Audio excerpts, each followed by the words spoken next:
dedicated line so it can host. In some places, we have 70 people online off the Wi-Fi. It's free to the community, and we just really, as Al said, as community partners, we just want to get people Wi-Fi'd up and have access to it. At the last program, which I am still learning about, is the emergency broadband that just passed by the federal government, which would give eligible families $50 a month to offset their bill. It just came out. In fact, the rules are coming out May 12th. I think the program goes live. So it's still new to us. So it's even newer to you, and we are happy to provide. We have some flyers that we're getting ready and some information for people that they could apply for a $50 credit per month for the emergency broadband through the federal government. And now I'm looking for Stacy. I thought she was there. I think she went out again. I think she went out and is trying to get back in. She never has problems. That's why we're all sort of speechless. She's the one that coaches us. So, and so it's very unusual for that. But again, it's Internet Essentials for a family for $9.95. It's the Internet Essentials Partnership Program, where a nonprofit can sponsor families, and the nonprofit would pay the $9.95 a month. There are lift zones for community centers. If you can identify one, we're happy to come out. It takes about 2 weeks to Wi-Fi and light it up, to have distance learning or workforce training. And then this emergency broadband, $50 credit per household to offset costs that's just coming out. I will mention one other program is the RISE, and this is for BIPOC small businesses to apply for a grant. This is going across the United States through Comcast, and they would, if they're awarded the grant, they will receive a tech makeover or a media makeover for their media and production and branding, all free to the business. We really want to support the small businesses in our community, and I think in Minneapolis we've had about 5. I'm taking a stab at 5 RISE awardees that are receiving this technology makeover and help with their creative services. Andrea, I think Stacy's on the phone now. We're all done, Stacy. I figured as much. Can you hear me now? We do. I said you never have problems. I am so sorry. You know what I think it was? I was on the phone because my computer audio was being weird earlier, and I forgot about the mute 6 versus just taking myself off mute. So my sincere apologies. The 10th time made the difference. So I'm here now. I know you've already spoken with about the topics we wanted to cover, but one of the things I wanted to share we shared was about the emergency broadband benefit. Sasha, did you mention that in relation to Internet Essentials? We touched on it a little bit. Yep. Okay, fantastic. So I think we're covered, but I'm here now to answer any questions that anyone may have. I'm really apologize for the disruption. And do you have a slide that you wanted to share? Or we can also provide Diana our flyers that can be routed around that explain each of these programs in way more, easy to understand than just Sasha and I talking about them. It's better to have a visual sort of, you can see what each program does. You could drop those in the chat too. Yeah, we'll share them around. Yeah, I actually was going to suggest that between Al and I, we really want to know, how can we help you guys get this word out? What do you need from the community? What we find is that, yes, what we find most of all is that awareness. Once we have an opportunity to visit with people, or we have other partners that are talking about the program with their constituents or with their neighbors. I mean, really, it has been a grassroots effort to just spread the word through that very, informal and personal communication. So I would just say, whatever we can do to equip with the details, right, with the information to help spread the word. But we do have flyers. We can do mailers. We are very happy to come to any sort of community session like this one. We're working with Al, as he mentioned, on media, but if there are other unique ways to get the word out, we'd love to hear them. We already talked about the lift zones. I think that's one of the opportunities we really have to create that sort of visible spot for internet access, but then making sure people understand that they can also get it at home, right? So using the lift zones as a place to just inform and share the information about internet essentials at home.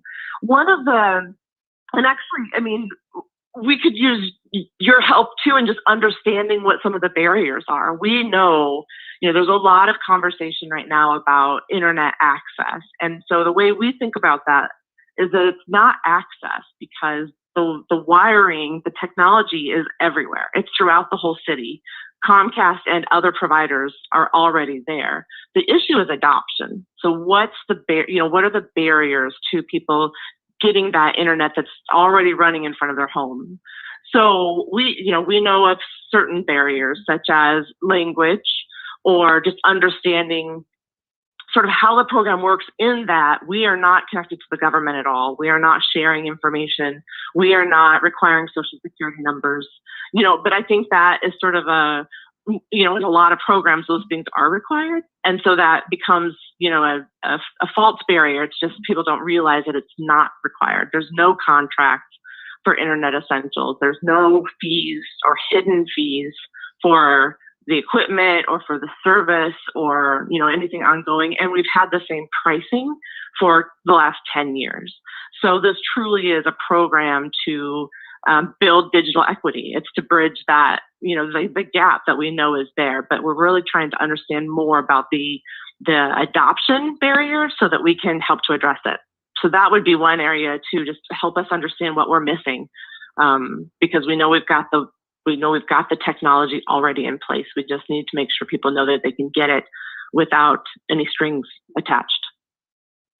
Stacey, let me ask you to speak to the big picture for the company, Comcast. And I know that this is really part of a national initiative, and it's I think a multi-billion-dollar commitment that Comcast has made across these several initiatives, to business, to education, to health, and to things that you would generally codify under the area of, as you said, access or adoption.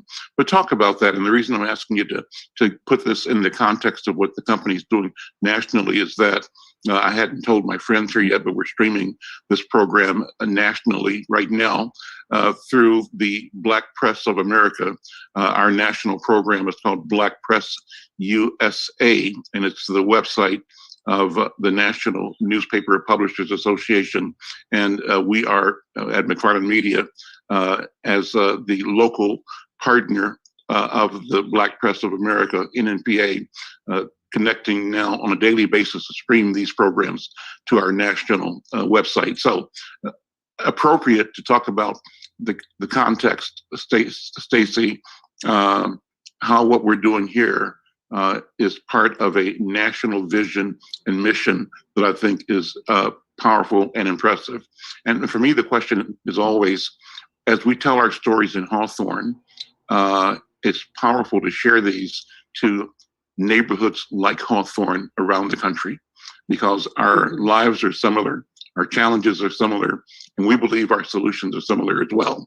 And what we are doing here every month and in our work in community is solving problems. We're demonstrating the capacity and the genius of neighborhood people and families to create sustainability, access, opportunity, even in difficult times. So I'm pleased that we're now connected to the national website of the NNPA and sharing our stories with Black press communities nationwide. So, Stacey. Thank you. Oh, that's great to know. Well, nationally, you mentioned our recent announcement about $1 billion over the next 10 years to go toward digital equity. And as we all know, the pandemic has certainly highlighted even more. Digital equity was an issue before the pandemic, but it certainly, revealed just how big an issue it is.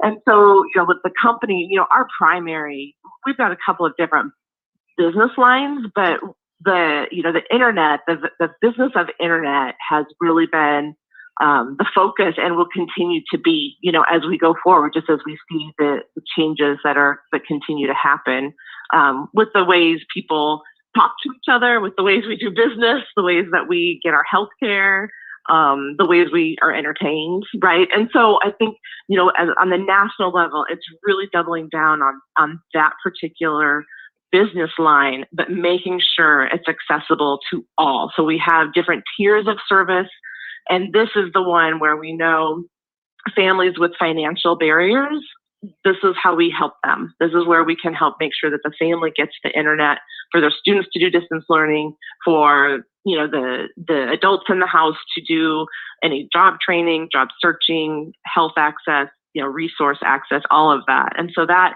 really is the national commitment. But as Andrea mentioned, I'm really proud of our company for taking it a step further, because we recognize that digital equity is not just an issue for individual families. It's also an issue for small businesses, for small BIPOC-owned businesses that need to also be part of the digital age. And so through the RISE program, that is where, we're really focused on that effort, is making sure that those smaller BIPOC-owned businesses have access to resources like a tech makeover or some consulting.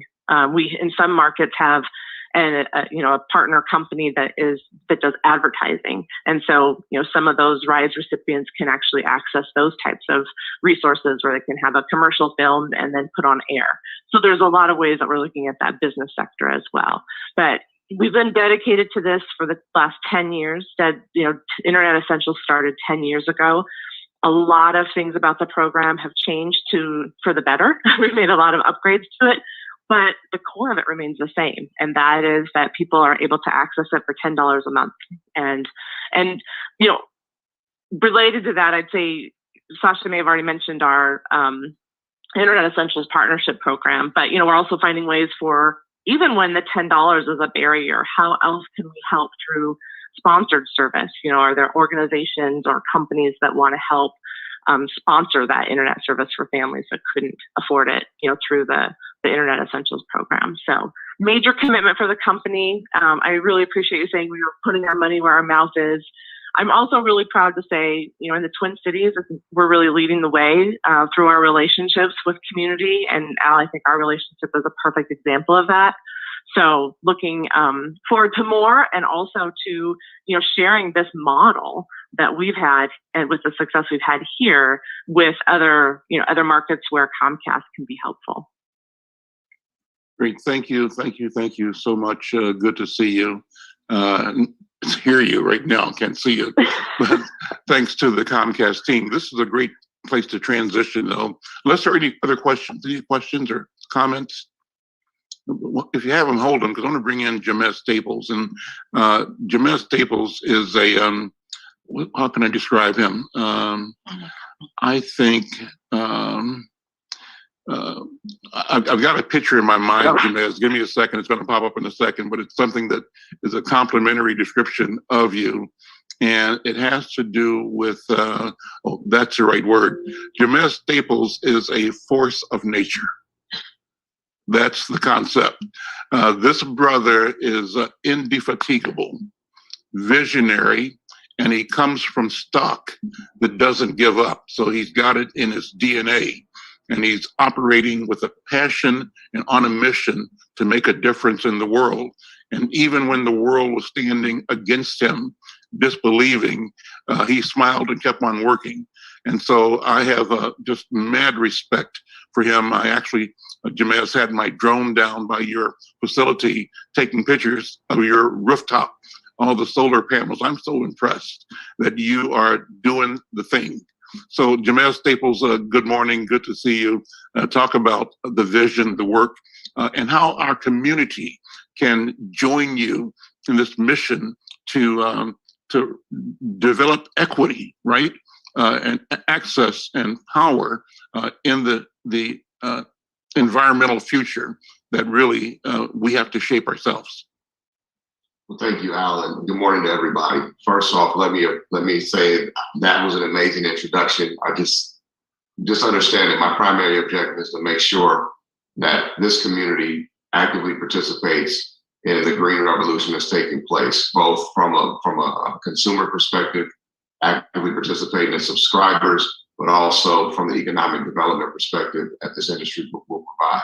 We've seen the movement that that our new president had, leadership that our new president has committed towards the clean energy revolution, as well as putting his money where his mouth is.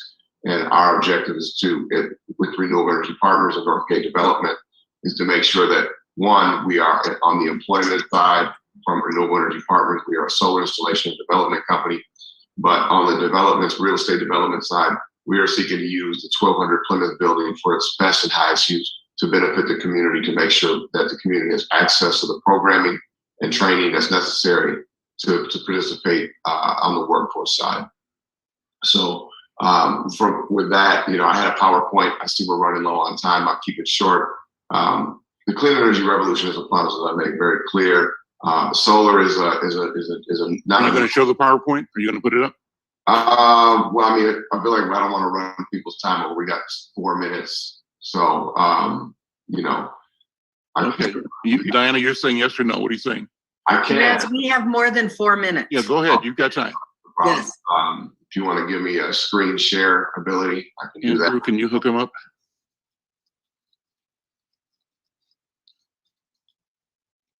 So I'm kind of keep talking while we're trying to navigate this here. Okay. Like I said, there's two companies. There's Renewable Energy Partners, which is a solar installation and development company. And then there's Northgate Development, which is the asset owner of the property at 1200 Plymouth. And so the intended outcome is that we will, here we go. Okay. Can you all see that? Yep. Okay. So this is the building at 1200 Plymouth here.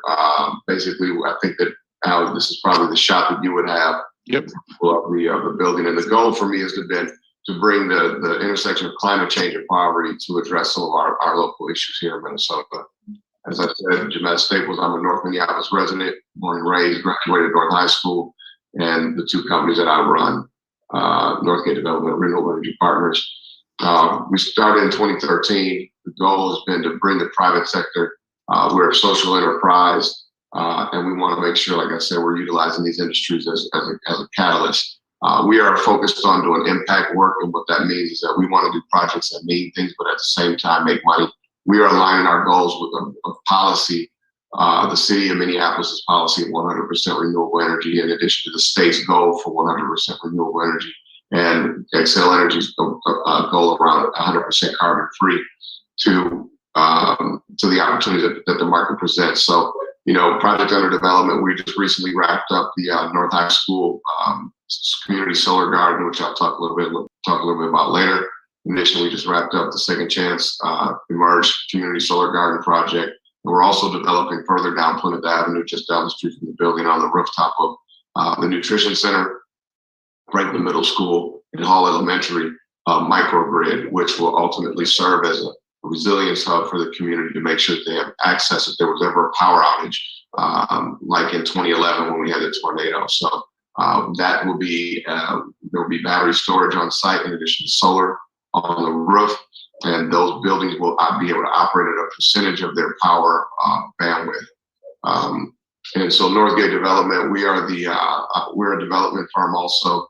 The goal is that we will utilize Plymouth Avenue and the assets along Plymouth Avenue, but the building that I own in addition to the parking lot, but also some of the vacant parcels to brand what we've called the East Plymouth Innovation Corridor, which is starting with the existing site of the 1200 Plymouth building, where we will deliver hands-on experiential learning, in addition to some of the an expanded version of the training center at the 20,000 square foot building, which we will vertically integrate 100,000 square foot building on that vacant parcel next to Mickey's on Emerson. So here goes some of our educational partners. We have a memorandum of understanding with the University of Minnesota. We're actively applying for federal funding with Anoka Ramsey. So we're also working with PPL, Project for Prime Living, which is led by Paul Williams. PPL has a program called the LEAP Network, and that's the Learn, Earn, and Achieve Potential program. And so what that is it's 12 alternative schools that have come together that ultimately, alternative schools don't get the funding that the traditional district would, like in Minneapolis Public Schools. They get about 60% of that. And they don't get the hands-on experiential learning that the district traditionally would offer. So our goal is to work with the LEAP Network to deliver to create the 1200 Plymouth building into a career technical education center for that population of the alternative schools, which will ultimately give them high school credits, working with the certified school, existing schools that they go to, specifically PCYC, which will be the certifying body. But then we also have a VIVO, which is a licensed post-secondary educational institution, which offers, which has the ability to offer a college credit. So that's what they call post-secondary education opportunity. So you're layering at that point high school and college credits while also making the population workforce ready. And so Midwest Renewable Energy Association is one of our partners. I'm on the board of that organization. That is an organization that delivers specifically solar training for a NACCEP certification, which is the North American Board of Certified Energy Practitioners. And we also have Minnesota STEM Partnership also on site in partnership with the project. So this is where the mashup comes in. Like I said, the Minnesota economy is moving towards clean energy. We're scheduled for significant workforce shortages. And, you know, with the aggressive goals, this is an opportunity to make sure that we can make sure that we're incorporating high school and college credits so students are getting the skills and training that they need to actively participate. Here's one of the goals that the city has. As I said, there's the city of Minneapolis. There's the Xcel Energy, in addition to Hennepin County's currently going through their process, and the state legislature has a goal of 100% renewable also. So basically what we're doing is we're seeking to replicate a program that's already been in existence for some time. I want to say about 7 years now. The city of Minneapolis built a new facility, a 20,000 square foot building. It was a partnership that came together. The city built the building. Rochester Public Schools worked with the city, turned the building over to the community college. The community college then leased the building to the public schools. Winona State is a partner by way of the 4 institutions. And basically what they created 12 programs that offer various programs for students to become workforce ready for the Rochester economy. So we're seeking with the Regional Apprenticeship Training Center. We acquired the 1200 Plymouth building, which is a 22,000 square foot building, sits in the North Minneapolis Promise Zone, the Opportunity Zone. Like I said, with an expansion plan of 100,000 square foot on the adjacent lot. And so we're working with our partners, as we've mentioned earlier, the institutions that I mentioned. And so we're targeting for sustainability programming because sustainability programming is, as we've discussed, on the move. This is Minneapolis Public Schools data. So when we talk about disparities, the challenge for me is like, how do we really get to the bottom, to the baseline, to the foundation of those issues? And so acknowledging that career technical education increased graduation rates 11.5%, you can see by the data on the right-hand side of your screen that this is students. The first column is the demographic group. The middle column is basically the graduation rate without new career technical education programming, and the further one is what the outcomes are with. So you'll see the American Indians group, their graduation rate dang near doubles, right? You see a 24%, 22% increase in graduation rates. The African American population sees a 13% increase in graduation rates, and the Hispanic group sees a 19% increase in graduation rates. Again, this is Minneapolis Public Schools data. Basically, this is a slide deck. This is a slide from their deck in 2017 to show that 2,213 seats in career technical education sat vacant.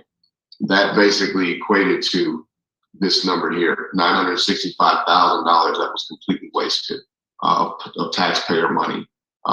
If they had to pay that money back, that's what it would look like. And so this was a challenge. This was the Minneapolis Public Schools 2020 mission and vision. They said they wanted the top line. They wanted a centralized and simulated workplace or CTE career pathways center.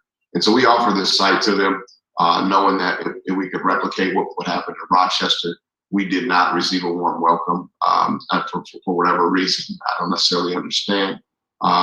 In addition to the fact that then the district went off on its own kind of pathway of wanting to create its own center, when we said that we could do this utilizing tax credits and other mechanisms to help them offset, to lower the cost of operating a facility, but they declined.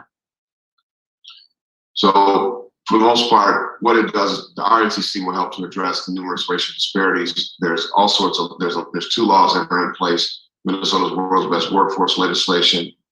Students from all communities that have access to the facility. The centralized facility is what is proven to be the best as I've traveled throughout the country, looking at what and how they have done this in different states.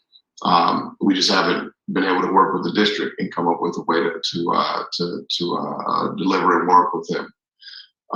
So for further context, the district, the RATC sits in between two of Minneapolis' greatest natural resources. You've got Theodore Wirth, which is a park just shy of the size of a Central Park in New York, but you also have the Mississippi River and the D line and all the public infrastructure that's being developed as a part of that. So that's where you see the D line. The bus will stop every 10 minutes out in front of the building, starting in Brooklyn Center, running all the way to the Mall of America. And you've got $75 million of bus rapid transit infrastructure that's being developed as we speak. That's the existing conditions of the corridor as you see it. This is what we believe we could ultimately make it look like with Northgate development. The farthest building that you see with the solar on the rooftop is the existing building with some modifications. We've done our stormwater management infrastructure improvements. We do have solar on the building. We have batteries being deployed on site so students will understand how batteries and solar tie together. In addition, we have a heat pump system that we'll be deploying that will put the gas utility on standby, while we're also putting electric vehicle charging stations on site. So the building will serve as its own STEM laboratory for students to learn from, while also delivering programming inside with our partnerships that we have. So on the adjacent lot here, you'll see that this is obviously not there now. This is the vacant parking lot, which is also owned by my company, Northgate Development. And that's where we want to expand, because we know that in Rochester, they only have 3 high schools. Our goal is to create a facility that's regionally accessible by way of the transit lines, and also making the facility large enough that can accommodate the various schools and districts in the immediate and surrounding area. This site here, as I'm kind of hovering over, this is a vacant lot owned by the city. There's a few residential homes on the backside. The goal there is to bring some of our retail. We know we don't have much retail here in North Minneapolis, specifically along Plymouth, but also vertically integrated with some housing. And this site here is a site that actually is near and dear to me, which most of you probably know, is the Catholic Charities site. So I graduated from Catholic Charities when I was 5 years old, and so I had some conversations with the previous CEO, Michael Gore is now the CEO, and I share with them some of the context and thought processes that we had about this East Plymouth Innovation Corridor. And the goal was that, in my mind, is that we can expand their child care facility and also incorporate senior housing above. So here's just a couple of images of the existing building when we plan some of the modifications that we plan to make. And so here goes the timeline. We ran into some challenges. As some of you may or may not know, it was high profile fight amongst me and the Met Council, and then it kind of incorporated the city. So we got kind of skewed with our timeline, but we're still aggressively moving in this fashion. I would probably just add another year onto each project. So that's pretty much it. I appreciate you all's time and energy and our commitment to the community, considering the fact that you all have been doing this for so long, and I'm just getting wind of it. So I appreciate the invite to come share some of the projects that we're working on and how we seek to utilize the green economy and utilize policy as well as private sector business to work together to address issues in our community. Thank you.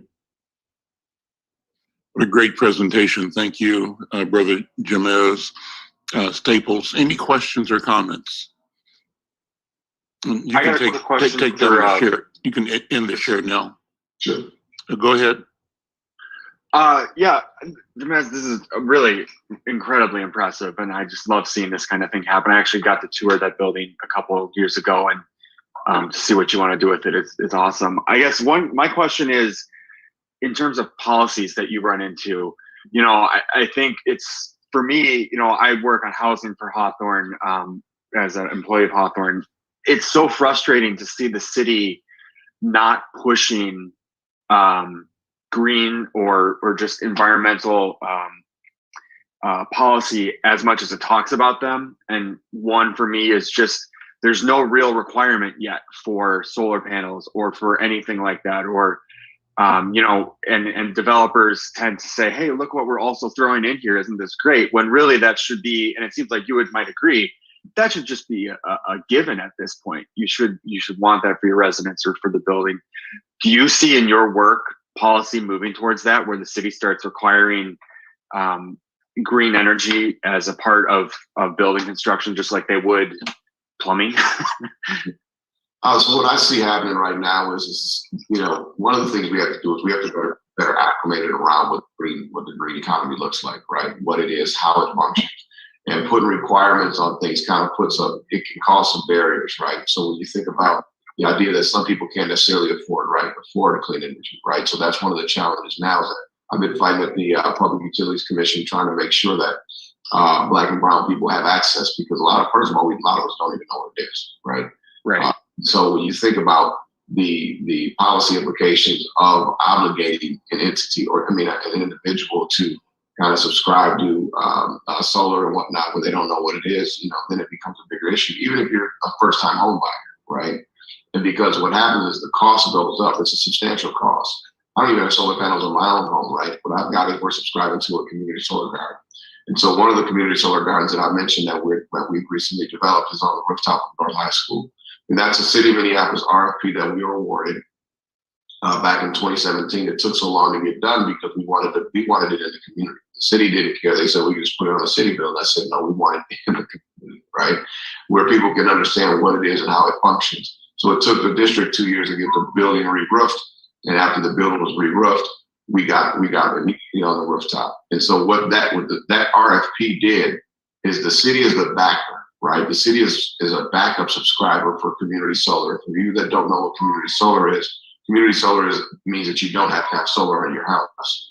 It's a way to subscribe to clean energy by way of kind of like you get cable, right? You can buy it over here, you pay for it over here as a subscriber, and then you can contribute it to your bill. And so the city, through that RFP, allowed that, because typically you have to qualify with a high credit score, and then you also have to, if you don't have the credit score, you have to put money down. Well, that's not the case with this garden, right? So we built this garden in the community, by community members, for the community, with the city's partnership. And the plan is that we are going to qualify individuals by way of low income, making sure that they're low income status, and making sure that they have the ability with no money out of pocket to subscribe to community solar. So that's the goal. So when you talk about policies, the challenge is that when we start to implement obligations and requirements for clean energy, there's a certain population that's left out, and we need to make sure we're not leaving these populations. Thank you. Thank you. Any other questions, comments? Hi, Jamiz, this is Sean here. I have a question for you. With so much going on at the federal level of money coming down to the state, do you feel with the two areas that you're focusing on in terms of your line of businesses, that the resources are there for you to do the things that you want to do, or is there additional monies that are needed? Well, I mean, so what I would say is that the federal government's going to make it come down, right? Now it's up to us holding our city and local government, our city, our county, and our state government accountable to those funds that are coming down the pipeline. A lot of those funds are targeted towards infrastructure, right, and workforce. Well, we need to make sure that those resources are being allocated to entities that actually want to deploy community programs in our community to make sure that we are not left behind. There's a ton of funding that's coming down, but it's about how we use it. It's not about what, it's about how. So what I see is that we need to be looking at how we can rapidly move towards that, supporting some of the work that I'm doing and others that will ultimately deliver programs that will help to achieve what it is we need to do to address disparities in our communities. Did that answer your question, Sean? Yeah, yes, it did, and thank you. And I've spent some years in workforce development as a case manager and as a funder, and I'm excited about a training facility in the heart of North Minneapolis. Because most of training facilities, they get outside the metro area and people have access issues. But thank you, you did answer my question. Thank you. Yeah, so I'll just elaborate a little bit on what you said. So just so you all, I apologize, I didn't give you historical context. When you look at where the training programs are for these types of programs, you're looking at a 2-hour bus commute one way, right? So if you want to take a solar class, you're looking at going to White Bear Lake at Century College. If you drop in your iPhone from in Hawthorne where you live, you're looking at upwards of 2 hours to get there. If you wanted to work with Excel as a grid, as a person that repairs power lines, you're looking at a 2-hour commute one way to Dakota Technical College. If you want to take the energy efficiency course, right? So you think about the fact that the city has a goal of 80% of the homes being energy efficient, right?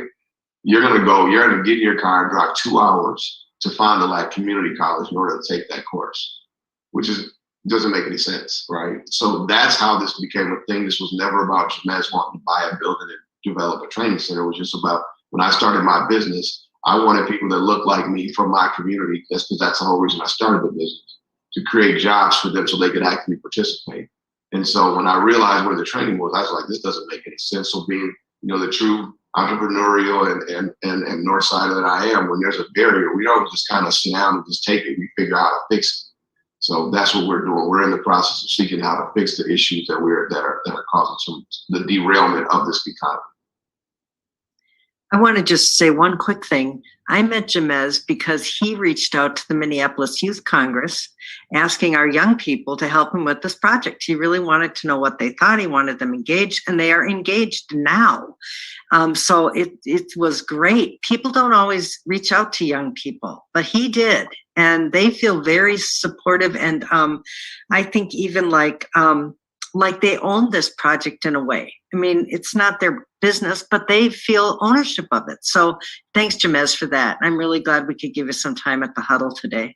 No problem, and thank you. And honestly, I look forward to getting back with, now that we've kind of smoothed out some of these rough patches that took some more time than what we would have expected, to get back with the younger people to start. Because as I said, we just arbitrarily came up with this name, right? I don't care what it's called. What matters to me is that the young people have an active role in deciding how it's operated and what programs are being deployed, so they can make sure that they're ready for the future, whatever the economy may be. So clean energy is just one element. If there's other elements that they see, I would definitely be happy to bring them into a conversation with their employers, workforce development trainers, and help them to decide what their future ultimately looks like. Part of the challenge to me seems to be to always point out the contradictions. On the one hand, our institutions claim certain values and certain visions and certain expectations. And on the other hand, when people from our community rise to deliver on the promise and the expectation, then the game changes. And so it suggests that there is a consistent strategy of duplicity, of bait and switch. And I believe that we as organizers, as residents, as business owners, as leaders in community need to ensure that institutions like Minneapolis Public Schools, for example, that seem to be natural partners here and that are in need of the ability to deliver and that have failed consistently to deliver to our community, ought to really embrace and put resources behind strategies like this that emerge from the community. So there still is a willingness to overlook and to devalue or marginalize the genius of our community. And I think that we have to stand against that and demand of leaders in City Hall and in the legislature and in the school district at the Metro Council that this is a priority for us. And this is exactly what we've been raising our children to do and to think and to execute on behalf of our sense of place and our sense of ownership in this community. So that's my thought. Well, I was going to put my friend Kenna Kopman on the spot. Kenna, I view you and your generation as the solution that we all have been waiting for. And I just wanted, and I saw that you did a shout out to Jamez as a North Sider and North High. So just give me your thoughts about what we do how we organize so that our voices are really delivering the impact that we intend and that we deserve. Thank you, Al McFarlane. I appreciate you calling me a friend. And Jamez, I'm super excited. I already emailed you because I too believe in many tiny things coming together in a web format. So I feel like your presentation and all of the different connections that you mentioned, the people, your partners, really illustrates this idea of a connected web. And, you know, we hear all the time that we are not a monolith. Black people are not a monolith. Northsiders are not a monolith. You know, we don't all, but we have to stay connected. And that's the image of the spider's web, you know, that is very delicate, very elegant, but yet strong. And that if something happens in one corner of the web, the spider feels the vibrations and the communication that happens. And so that's why I think communication is key for us, like Hawthorne Huddle. Every time that I come to Hawthorne Huddle, I end up, other people too, check your inboxes because you already have an email from me on this call, right? Like it's the web. It's the web. And it's like the awareness, like I was peripherally aware, Jamez, of what was going on at that building down at the end of my street. But now you have brought the full breadth of understanding. And I'm contracting with NAS right now, and that's I'm here to make an announcement, which I'll just make, which is that I'm looking for summer programming for Northside Youth on behalf of NAS. So everybody email me or reach out to me, or I'll reach out to you in that regard. But the vision that you have for the East Plymouth is a caring village that is a part of what is in NAS's core values. And that speaks to what I talked about, grassroots, literally tiny roots. You have the elders, the babies in one, you know, sandwich. You have the young people in the middle. You have those coming through with their electric vehicles, you know, bringing along the elders, you know, with the old ways, bringing to the new ways. Because like you said, solar power, what is that? I just want to plug in my phone. So it's like, I know I'm not really saying a lot, but I'm so full and I'm grateful and I'm happy to be in the web with y'all. Thank you for the comments. So that's what I knew you would do. So cool. And that's bring the spirit, and the spirit is what matters there. Any other comments, questions? Well, Jamez, I'm just thanking you immensely. Yeah. Go ahead. As we talk about, you know, our public school districts, and we need as community members to hold be it our public officials, our institutions that allegedly serve us, we need to hold them accountable. The district, after the fact, knowing what I was doing, then decided they wanted to do these 3 different CTE models. Parts of the city, the model has proven that it's a centralized facility outside of a school works best. So I feel like we need to do a better job of holding our community, our alleged leadership accountable to national best practices, opposed to just letting them go and do a walk as they have. Okay. Any other comments? Thank you for your notes, Kenna. You're communicating. Again, I want to thank all of us. Dinah, you want to close it out? Go ahead. Yeah, we do have a couple of announcements out. First of all, Ms. Kenna, you know, I really hate to go after you all the time because you just always speak powerful, you know, my friend. Miss Tony, she's here from Unison and she has some exciting news. You want to unmute yourself, Miss Tony, and talk about your news, please?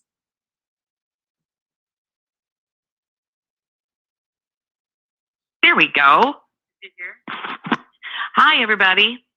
Sorry I don't have a camera, but I'm with Unison Comfort. I am here in the neighborhood, and we make HVAC units here for all across the country. and we are trying to find employees. We have a lot of employee opportunities here, not only here, but across the country. So if we had candidates, they could apply for jobs in other locations if that's what they're looking for. We have got other opportunities and things that we do present to our employees, such as education. You know, we've got, you know, along with our PTO program, our insurance program, we have a 401k. We have a lot of things that we want to offer people, and we have above the standard $15 wage. We have 3 shifts that are operating 5 days a week, and it's local. And we'd like to get a lot of local people if we can, and we want to help the community. We have been part of the Backpack for Kids. We've been part of the Winter Warmth program. We've done a lot of other community services, and we want to do more also for the neighborhood and for the community. We're here and we're offering help, not only for employment, but for other things. Anybody who wants to get in touch with me and has ideas and other programs, please contact Diana. Diana can forward my number, and we'd be very happy to talk to you and see what we can do and help the community with. We also offer, twice a year, we have Manufacturers of Excellence, where we have high school kids from a couple of the high schools come in and do a tour and see what we're all about. We also let them know that, yeah, college is great, and to be an engineer and things like that are wonderful, but blue collar workers are necessary too in this community and in this time and age of everything. And we're looking for people who want to work with their hands too, not just white collar people, which we have jobs for, engineers, designers, things like that. But we're also looking for assemblers, metal fabricators, welders, electricians. We're looking all across the spectrum. And let's say somebody who couldn't finish their schooling due to the fact that they couldn't get enough money together or whatever, if they came here, we have college programs where we help pay you to continue with your college education. And it's all pluses. And we're looking for people. If you want to go to unisoncomfort.com, that's where we have job opportunities posted. If you go to our corporate website, which is greenheck.com, there is also jobs postings there. So we have a variety. We're looking for people. We want to help. Thank you, Tony. We got about 2 minutes. I want to know if Paul from the Minneapolis Park Foundation is on the call. Is he there? Are you here, Paul? I'm sorry, Tony, I didn't mean to cut you off, but we got about 2 minutes left. Diane, I don't think Paul's here. Okay, is Tasca still here? Because I think she had an announcement. Okay, I'm sorry if we didn't get to your announcements. We're going to try to make sure that we have enough time to get to everyone's announcement. Mr. L, I just want to say this again for all of you that are on the call. Please, at 1 o'clock, turn on YouTube, go to Insight News, watch Mr. McFarlane every single day. Even though we are here right now, I'm on YouTube watching the program, okay? Back to you, Al. Thank you so much. Today's program, I've got lawyers from Atlanta, Washington, South Carolina, a law school dean, retired